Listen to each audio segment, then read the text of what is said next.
की राज्यघटनेचे शिल्पकार भारतरत्न डॉक्टर बाबासाहेब आंबेडकर दर्शनरे ताई आहेत. महात्मा ज्योतिराव फुले यांच्या प्रतिमेस माहितीवर वंदन करून वंदनीय बनते यांना माझे वंदन. आणि इथं उपस्थित असलेले उपासक उपासिका बालबालिका सर्वांना माझी सैन्य जय भीम. जय भीम. आज या ठिकाणी मला चव्हाणताईंनी सांगितलं होतं की म्हणजे आजच्या दिवशी हा कार्यक्रम आहे असं मला म्हणजे वाटलं नाही, पण माझं नशीब चांगलं की म्हणजे आज आपल्यातून निघून गेलेले जे आपले गुरुजी पी.जी. भोसले गुरुजी, आज त्यांच्या आठवणीला उजाळा देण्यासाठी त्यांची मुलगी या त्रिरत्न बुद्धविहारामध्ये पुन्हा मागच्या वर्षी आल्या. त्या परत आता येऊन गुरुजींच्या गेल्याच्या नंतरच्या जे उजाळा जे आठवणी सांगायच्या, तर त्या आता मंतेजींनी पण सांगितलं. आणि त्रिसरण पंचशील त्रिरत्न बुद्धवंदना संपूर्ण संकल्प घेतल्या आणि भंतेजींचं प्रवचन पण झालं. भंतेजींनी अतिशय छान प्रवचन दिलं. उपसुत व्रत ज्या दिवशी आपण धरतो त्या दिवशी कसं वागलं पाहिजे, कुठल्या गाथा घेतल्या पाहिजे, त्याप्रमाणे वागलं पाहिजे. आणि ज्या दिवशी आपण पौर्णिमा असते, उपसुत व्रत ज्या दिवशी चालू होतं त्या दिवसापासून तर दुसऱ्या दिवसापर्यंत, तर हे आम्हाला म्हणजे आता नंदीजींनी सांगितलं. आणि इथं जे मी बोलते तर ह्या बोलण्या पाठीमागचं कारण म्हणजे म्हणजे इतका त्यांचा आभार. आज जे आम्ही बोलतो ना, आता जे तुम्ही म्हटले या बोला तुमचं धाडस वाढलं, असे गुरुजी त्यावेळेस आमचं छोटंसं बुद्धविहार होतं धारायचं, म्हणजे चिखल मातीचं बुद्धविहार आणि वरती पत्रे होते, नंदीजींना माहिती. तर त्यावेळी गुरुजी यायचे आणि त्यांचा चेहरा मी आता ध्यान साधनेला बसले. तुम्ही कधी म्हणले तुम्ही स्वतःला पाहिले का? तर मी नाही पाहिले. भगवंता समोर थांबले, मी गुरुजींची आठवण आणि भगवान बुद्धांचा चेहरा बघते. साधू साधू साधू. आज इथं आले या कारणासाठी की गुरुजींनी ह्या वेळेस आम्हाला काय काय शिकवलं आणि ते सांगण्यासाठी आता त्यांची मुलगी आपल्याला आलेली आहे सांगण्यासाठी. माझं एक पाय इतकं दुखतं तरी पण मी आले, म्हणजे नाही गेलं पाहिजे. गुरुजींच्या म्हणजे अशा काही गोष्टी आहेत की ते कधीतरी आपल्याला उजाळा करण्याची एक संधी मिळाली आणि त्याच्यासाठी मी आले. आज शनिवार असल्यामुळे मी लवकरच येते शनिवारची. आले, मला खाली समजलं कार्यक्रम आहे म्हणून मी आले. तर पी.जी. भोसले गुरुजींचं सांगायचं म्हटलं तर आता जवळपास 25 वर्षांच्या सवासात पाहिजे. 25 वर्षापासून आम्ही म्हणजे गुरुजींच्या सवासात इतकं म्हणजे चांगलं की गुरुजी जर आले आणि समजलं की गुरुजी आलेले तर आम्ही पटकन म्हणायचं कुठले गुरुजी आले, तर पी.जी. भोसले गुरुजी आलोच म्हणून. मग गुरुजींनी दारात आवाज मारायचा, हाय कदशनरी ताई, ओ गुरुजी आलेच, या ना आतमध्ये. नाही नाही या बाहेर. पाणी घेताल का गुरुजी? हो द्या. मग पाणी घेणार आणि विहार कोण उघडणार? हा उघडतो ना. मग पहिली महिला मंडळाजवळ चावी असायची, मान्यताईंकर माझ्याकडं आणि बऱ्याचशा चव्हाणताईकडं, अशा बऱ्याचशा महिलांकडं. म्हणजे आम्ही महिन्याला चावी ठेवायचो. कोणाकडे वर्षभर असायची, कोणाकडे महिनाभर असायची, असं म्हणजे आम्ही चाव्या ठेवायचो. आणि महिलांनीच हे बुद्धविहाराचे कार्यक्रम सुरू केले. आता म्हणजे याच्यामध्ये भर पडली पुरुषांची, आणि पुरुषांनी सगळं म्हणजे त्यांनी म्हणजे करतात, तर वाईट काही नाही आहे. जसं सांगितलेलं भगवान बुद्धांनी की म्हणजे नाही का, रथ चालवण्यासाठी त्याला 2 चाकं पाहिजे तरच आपल्या धर्माचा गाडा चालतो. तसं पुरुष पण पाहिजे आणि महिला पण पाहिजे. तर महिलांचाच त्यांनी जे महिला काय करतात ह्या बुद्धविहारामध्ये, तर आम्ही अशिक्षित नाही पहिले सांगायचं म्हणजे जेवढं पण आम्ही गुरुजींच्या सहवासात राहिलो आम्ही अशिक्षित, पण आम्ही अशिक्षित असं दाखवलंच नाही कधी. आम्ही कधीच नाही दाखवलं असं का की ज्या पण आता गाथा आहेत त्या आम्ही ना गुरुजींपासून तोडपाठ घेतली आणि गुरुजी म्हणायचे तुम्ही तोंडपाठ करा. मग आम्ही उपवास व्रत असलं ना तर अष्टशील गाथा, पंचशील न घेता मग त्या दिवशी अष्टशील गाथा, पूर्ण गाथा, बोधिवृक्ष गाथा, हे सर्व आम्ही तोंडपाठ केलं. अरे वा वा, साधू साधू तोंडपाठ साधू. घेतल्या आणि आमच्या दारासमोर पिंपळाचं झाड, मग त्या पिंपळाच्या झाडापाशी जाऊन आम्ही बोधिवृक्ष गाथा घ्यायचो, फुल व्हायचो, अरे वा वा. अगरबत्ती मेणबत्ती व्हायचो आणि मग तिथून आमचा उपवास व्रत महिलांचं चालू व्हायचं. आता भंतेजी जरा विस्कळीतपणा आला का की एका व्यक्तीवर चालत नाही ना घर, मग त्याला साथ म्हणजे महिलेची पाहिजे म्हणून आता महिला घराच्या बाहेर पडली, त्यामुळं हे कुठेतरी थांबलं गेलं.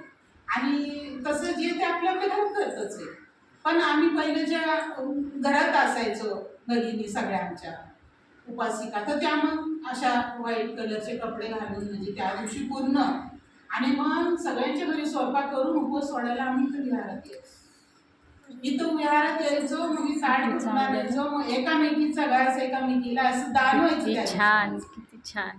थोडी गव्हाना खीर बनवून आणायचं, मग त्या दिवशी खिरीचं दान व्हायचं. Yes, yes. अशा पद्धतीचं आम्ही हा बुद्धविहारामध्ये भरपूर असे कार्यक्रम घेतले. पण काही लोकांना कसं वाटतं की महिला म्हणजे महिलांना काय कळतं समजत नाही. पण आमच्या इथल्या महिला खूप सुज्ञान आहेत, चांगल्या पद्धतीने सुज्ञान आहेत.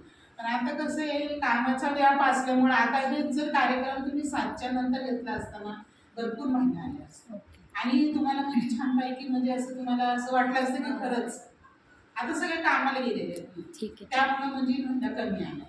माझं नशीब चांगलं की मी आज लवकर आले आणि इथं मला बोलण्याची संधी दिली तुम्ही. मी जास्त बोलते का? नाही नाही, काही आणि मग अशा पद्धतीने आम्ही या बुद्धविहारामध्ये हे आम्हाला योगदान दिलेले पीजी गुरुजींनी. आणि गुरुजी जे जे सांगत होते ते आम्ही आमच्या एवढं लक्षात बसायचं पटकन की जसं काय आम्हाला नाही काय म्हणजे नाही का आमच्या जमान्यामध्ये काय गुरुजी काय बोलतात ना ते तसं काय आम्ही पण बोलू लागतो त्यांना असं. आणि नंतर ते दुसऱ्या वेळेस आले म्हणून म्हणायचे मी पाठीमागं आले, मी काय बोलतो तुम्हाला तुमच्या लक्षात येईल का? मग आम्ही म्हणायचो हो गुरुजी हो ना. मग काय म्हणतो तुम्ही? मग ज्या काय म्हणी पण त्या सांगायच्या, जे काय कबीरांची जी काय असते वाक्य ते सांगायचे, कबीरांचे दोहा म्हणजे कबीरांचं पण भरपूर ते सांगायचे. मग ते संत तुकाराम महाराजांचं सांगायचे, म्हणजे संत तुकाराम महाराजांचं पण त्यांना म्हणजे काय काय असे वाक्य नाही का असे महिलांच्या पुढे ठेवायचे ते.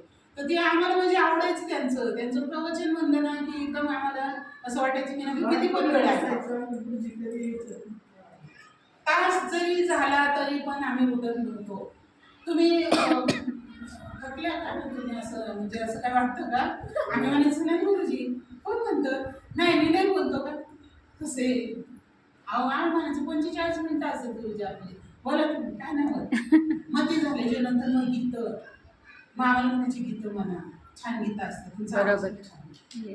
मग वैशाखी पौर्णिमेपासून आम्ही गीतं चालू करायचो, मग त्यांनी रेकॉर्डिंग करायची, मग ते दुसऱ्या विहारात दाखवायचं. दत्तनगरच्या महिला आवड होती त्यांना, आवड होती आणि त्यांच्या तिथून पण मग गीतं तयार करून आणायचे आणि मग म्हणायचे मग आज बघा मी पण गीत आणले, मी पण गीत दाखवतो नाही गुरुजी तुमचा पण आवाज खूप छान आहे. अशा पद्धतीचं म्हणजे गुरुजींच्या बद्दल बोलायचं म्हणजे ना तर आम्हाला नाही का खूप चांगलं वाटतं.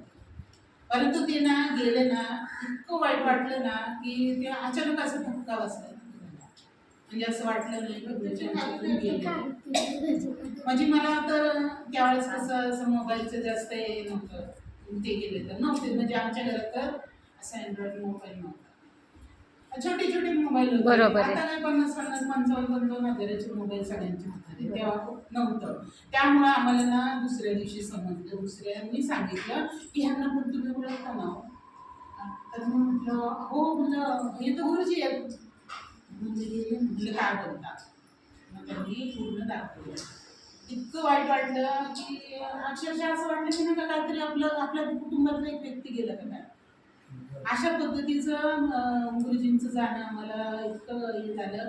आज सुद्धा आमच्या या दत्तनगर विभागामध्ये इतके बौद्धाचार्य केंद्रीय शिक्षक झालेले आहेत, सगळे झाले, पण पीजी भोसले गुरुजींच्या खालीच आहे सगळे. 11 म्हणजे पीजी गुरुजींनी जे शिकवलं, त्यांची जी शिकवण आणि त्यांची जी वागण्याची पद्धत आहे तर आत्ताच्या घडीला म्हणजे आम्हाला असं कुणामध्ये ते असं दिसतच नाही. तर माणसाने नाही का जे भगवान बुद्धांचं जे तुम्ही वाचन करता, त्यांचं आचरण करता, त्यांच्या सहवासात म्हणजे तुम्ही कायम त्या वाचनामध्ये राहताना त्या पद्धतीने राहिलं पाहिजे जसे गुरुजींनी राहिलं. जसं त्यांनी शिकवलं तसं तुम्ही शिकवा, तसं घरातल्यांना शिकवा. जसं तुम्ही आज इथं येऊन तुमच्या वडिलांची जी काही आठवणी आज तुम्ही बोलता ते तुम्ही वडिलांकडून शिकलेले, ते तुम्हाला वारसा मिळालेला.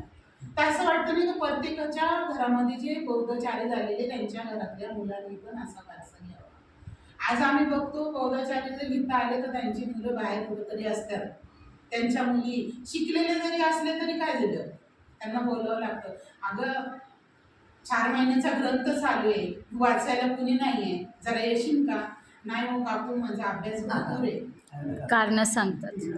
माझा अभ्यास भरपूर आहे ना, तर माझी परीक्षा आहे ना, मी नाही येऊ शकत. मग आमचा जीव असा हळहळायचा की आजचं वाचन कोण करणार, असं व्हायचं. मग असं अशा ह्याला उपयोग नाहीये. तर तुम्ही जसं बेबीच्या डेटापासून म्हणता ना की आम्ही शिकलो, आमची मुलं शिकली, हे सगळं बाबासाहेबांची पुण्याई आहे. मग बाबासाहेबांची पुण्याई, तुम्ही एवढे शिकले तर मग तुम्ही घरामध्ये टणकून सांगा, बुद्ध विहारामध्ये जर काय काम निघलं तुम्हाला बोलवलं तर हातातलं काम टाकून पहिले तिथलं काम करा. बरोबर. असं मला तरी असं वाटतं. पण असं अनेकदा आमच्या संग झालं की बुद्ध आणि त्यांचा धम्मग्रंथ गुरुजींच्या काळापासून 25 वर्षापासून आम्ही राबवतो. साधू साधू. आणि दरवर्षी मग 4 महिना असो 2 महिना असो किती असो, पण तो 4 महिन्याचा कालावधी आम्ही पार पाडतो आणि मोठा असा कार्यक्रम करतो. गुरु त्यांना बंदीजींना माहिती. तर अशा पद्धतीचं आमचं आहे. आणि मग ते वाचन जर नाही झालं तर ते आम्हाला कुठंतरी असं लागायचं की मग तुम्ही जर तुमच्या मुलांना जर एवढं शिकवता, तुम्ही केंद्रीय शिक्षक होता, तुम्ही केंद्रात जाता, अन्य पदं तुम्ही वापरता, त्यामुळे तुमच्या मुलांनी इथं येऊन दोन वळी जर वाचून गेलं तर आमचं एक पान पुढे जाईल असं आम्हाला वाटायचं. पण आता ते त्यांना आम्ही बोलू शकत नाही, कसं वादाचं कारण होतंय. असं जर बोललं ना, वादाचं कारण होतं म्हणून आम्ही काय